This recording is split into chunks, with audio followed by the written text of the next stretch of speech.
Okay. I know I've been saying this a lot for the past couple of my reviews, but this time I mean it. I was looking forward to this one for years. Ever since it was announced 2 years ago. Christopher Nolan is one of my favorite directors of all time. He has created some of the most recognizable movies to date, and it's honestly the director that introduced me to the idea that movies can be more than what everything appears on the surface. And it's very rare these days that director power is what brings people to a film, not so much star power or IP. I guess this is IP and director power working together in one. The Odyssey.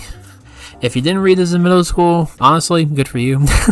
But anyway, in case you don't know, The Odyssey is basically of the hero Odysseus on his genuinely 20-year-long journey from not only the Trojan War, but also returning home from not only the consequences that he set in motion for ending that war, but also the consequences of him being gone from his home and having to leave his wife and son alone to protect those who would deem greedy to take away his power and henceforth his kingdom. Now, right off the bat, this is Odysseus' movie, and by proxy, this is Matt Damon's movie. And Matt Damon, in my opinion, is the star of the show. Odysseus himself is such a complex character. He's a leader who uses sacred practices to destroy an entire nation, and because of the sacred practices being manipulated to win a war, he has to face those consequences for the next 10 years, losing not only his brother in arms, but also his sanity and his mental capacity too, and having to question whether he can defy fate or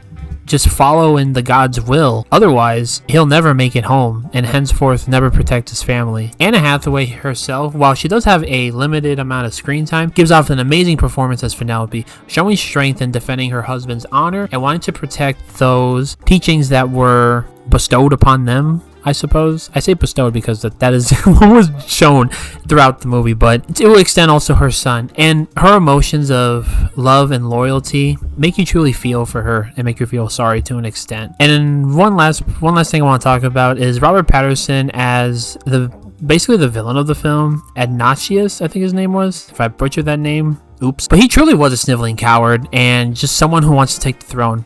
He might not have a lot of motivation, but Robert's performance as just a truly conniving coward is just, it was really hard to watch, but also satisfying to see him get knocked down a peg or two throughout the film. The onset production of The Odyssey is what truly blew me away and genuinely why I was excited for this movie in the first place. If you're not familiar with Nolan's work, at least when it came to his most recent project, if you're not familiar with Nolan's work, or at least his most recent film, Oppenheimer, to my opinion, his best film to date, showing off his cinematography skills, directing, and just use of imagery to allow us to watch what is being shown to us and not told. If you're not paying attention to this movie, you will be lost. So, to all you Gen Zers that like to be on your phones, put it away. If not, leave the theater. But just the production, how beautiful and horrifying the overall world of The Odyssey was pretty amazing to see. From the beautiful landscapes of the islands that they show, the stellar scenes of just war. The war scenes themselves are probably my favorite parts because of just how the black of the night contrasts with the overall fires that they had brought to the city and to each other at points throughout the film. And even moments of horror. I've been saying this for a long time. If Nolan ever made a horror movie, it would be over because some of the imagery here and the scenes of suspense that The Odyssey brought, I genuinely thought I was watching a horror movie. The soundtrack was simple, but it made the movie. It genuinely made the movie feel more than what it was. It took it from just a simple hero's journey that could have just been pretty mundane and self-contained, considering Nolan is like that with his movies, where he's very practical and doesn't really allow them to be fantastical. The music carries this identity for the film to let it feel like a serious epic. Obviously, when it's something like The Odyssey being made into a film again, you want it to feel epic, but music is just so important, and it just added so much necessary weight to these scenes. It truly blew me away. Now, one thing I do want to address is the certain casting choices that were made. I have to say, seeing Travis Scott at the very start of the film, I busted out laughing because, like, why are you here? And obviously some of the other questionable casting choices. On one hand, I understand where some of that comes from, especially because everyone in this movie is not Greek. But on the other hand, those questionable casting choices aren't even in 1/20th of the movie for that long. That's what I'll say. They really don't take away much from what is shown here. But I will say, when it comes to casting choices in particular, I do think they take away from one person that I haven't talked about yet, Tom Holland's character. He really is just a blank slate and our eyes into the world of the Odyssey, which is a shame because he truly doesn't have much of a character himself. He's just kind of here to just experience everything that we're experiencing for the first time too, hearing the story of Odysseus and everything that happened to him within the Trojan War.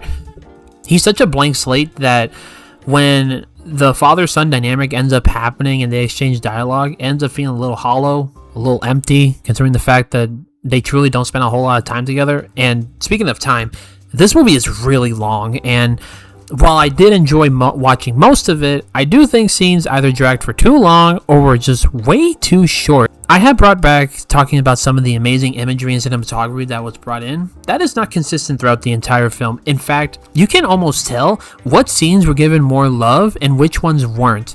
And because of the lack of wanting to focus on some of the imagery, the cinematography ends up taking a hit as well. There'll be moments of genuinely beautiful scenes being shown, and then we'll just have entire long takes of just action happening, but it's just a little awkward, and the music will be carrying the scene, which is why I gave such high praise to the soundtrack, because it really does do the heavy lifting to when those parts of the film shows its weaknesses. And finally, and this is a problem in basically all of Nolan's films, the audio mixing, especially towards the end of the film, made it very difficult to hear what the characters were saying to one another as the music is building up. It just goes over the dialogue, and I'm wondering what was said to one another, because it's so distracting when you're trying to stay focused on the film, but the audio mixing just takes away from it.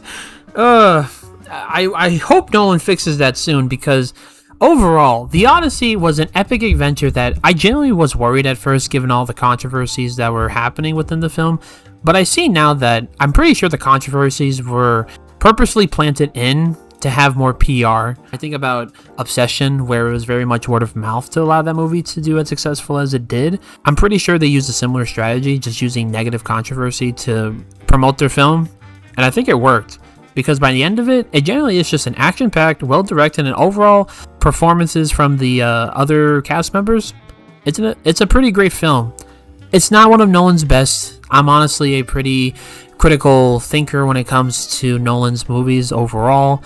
But I do have to say, I think The Odyssey gets pretty close to being in the top 5 of Nolan's films.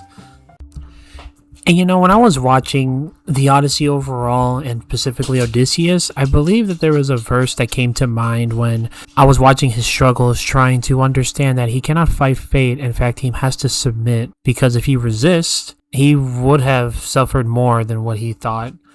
And I think Proverbs chapter 3, verse 5 and 6 in particular, gives it best, where you have to trust in the Lord with all of your heart and to not lean on your own understandings. And all of your ways to submit to him, he will make your path straight. I think that sums up the movie beautifully, in my opinion. So I'm going to give The Odyssey an 8.5 out of 10.